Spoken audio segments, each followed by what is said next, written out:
Okay, so in this tutorial we go through how to install a PlayStation 3 controller to your PC and use that for a media station or for different games like World of Warcraft. I get this question a lot, like, oh my god, you're using a PlayStation 3 controller to play that game. And I figured it's about time to do a tutorial on how to actually connect your PlayStation 3 controller, because it's rather simple, but if you haven't done it before then it can probably be a bit tricky.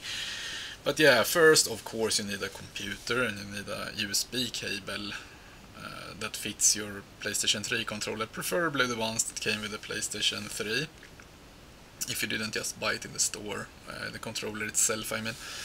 Then you need a PlayStation 3 controller, and this also works with an Xbox controller, but I don't have that, so I can't really check. But it should work. But you need a USB cable, computer, PlayStation 3 controller, and a couple of programs. And the first program is motioninjoy. You can get it at motioninjoy.com/download, or you just go to motioninjoy.com and push downloads, and here you get a few download options. Just take the newest stable release. This says testing, so that's probably not stable, while this one is probably very stable. So pick your choice there, whatever you want. It's free. You can choose to donate through PayPal if you like it. The other program you will need to get for this tutorial at least, I'm not sure if there are more, but this is a really great program and it's worth all the... Not all, it's not really much, it costs $10, and just push the download button and go through the instructions there and you will have it in no time. It's worth $10 if you want to use a PlayStation 3 controller. And there is one more thing here at xpadder.com, by the way. We are at xpadder.com. We go to the forum. There is a link here down in the right corner, at least when I made this tutorial. And then at the bottom almost there is controller images, and here we can take PlayStation and official Sony DualShock, and here you see a few purple images with controllers on, and take one that you like. It doesn't matter which one, just pick one that you think looks good. I have already done so. I have one here, as you can see. And when you got that, we are ready to start. So let's start with actually installing our controller, and we do that in the DS3 tool, which is what you got for installing motioninjoy. And as you can see here, there is nothing here right now. In Driver Manager, however, let's go to Driver Manager. Sometimes it struggles a little bit. And I'm gonna connect my controller, and it should show up there, on yeah, there it is, as you can see. If you have more things there, kind of different Bluetooth and stuff, like, just disconnect and connect to see which one is the controller. But this one is the controller, and I'm taking load driver. I get this warning screen: Windows can't verify the publisher of this driver software, but I don't care, I want this driver, so I'm installing it anyway. So it should take a few seconds there. Completed. Very easy. I'm going back to profiles, and as you can see, I got DualShock 3 6-axis via USB here.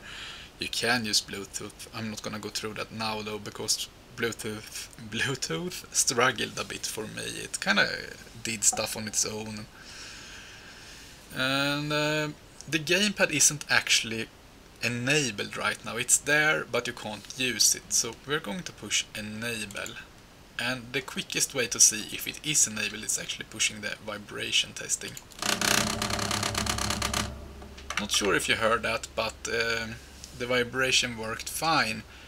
In some cases you need to actually go here to properties and calibrate your gamepad. I'm not gonna do that because I rarely have to do that. Usually when your gamepad doesn't want to calibrate, it's because of 4 options. Let's do this again. I'm sorry I'm being too fast here. There are 4 options here. DX default PlayStation 3 is the one I use, and in options under that at the bottom there are 4. Front tilt, back tilt, left tilt and right tilt. These are the motion sensors, so you can actually use motion sensors for playing games, but it's very hard to set up, so I keep these at none. And since I did put them on none, I haven't really had any problems with calibration and stuff like that. But it can be a bit tricky. So now our controller is installed, but we still need a program to map the buttons to be able to use it. And that is what we got xpadder for. And let's see here. This is how it looks, and it might like be, oh my god, I paid $10 for this, and yeah, it's a bit confusing at first, but if you click here on the yellow field, you get a purple pinkish screen. We're gonna fill that with the image that we downloaded.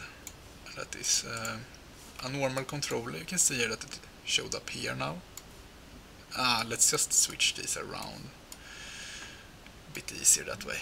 So it's time to set the buttons, and that's actually most of the time very useful. If it have connected properly, I will just have to click the button here and then click the buttons that I like to add. So X button, there we go, that's the X button. And not sure what that was, I accidentally clicked the button. That's the top right one. Let's delete this one. Not sure which one that was. Pushing down the left joypad. Let's get these over with. The right joypad. Triangle. And square. I'm just pushing the buttons. It's as simple as that. Circle, but I want to know which one it is. I don't want to push every one of them at once, because then it gets confusing. Select button. PlayStation home button. Start button, left one, right one, and right 2, and that's the one I think we set with in this part here. Then we go to D-pad and enable the D-pad. It says push up, okay, push down, push left, push right, very simple. Pushing, mowing this here, and you can see it works fine. The sticks are a bit trickier to calibrate. Sometimes they don't get properly calibrated, so you might have to do this a few times, but push left, push up. Seems to work fine. Sometimes it kinda calibrates wrong. Let's do the same for the right one. Left, up. So as you can see to the right here that we are actually having a controller on the right side, and this is all that we need to set here. So now we got, let's try this out. Seems to work fine, and now we are to set the actual buttons, and there are 3 buttons that is really important to set, and I put them here most of the time. Shift, Control, and Alt.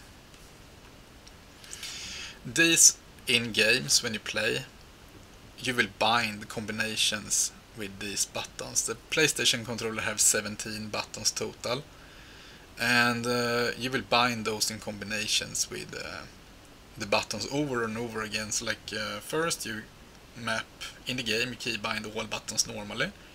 Then you do the same again with Shift, and the same again with Control, and the same again with Alt, and then you can do with Shift and Control, Shift and Alt, Control and Alt at the same time. You can do it over and over again and get a really big amount of keybinds. So just click the buttons and you get the keyboard here what you want. I want the right mouse button here on the right 1 button. I like to have it there, and the left mouse button I like to have on the joypad, which will also control the mouse. So I'm setting the mouse here, mouse up, mouse left, mouse right, and mouse down. And now I should actually be able to control the mouse. Yes. now I am doing this with a gamepad. As you can see, here I usually take 1, 2, 3, 4, and then the next time I bind, I go with the shift 1, 2, 3, 4, control 1, 2, 3, 4, alt 1, 2, 3, 4. Let's put home on the home button and end on the start button, and here I think I usually take square.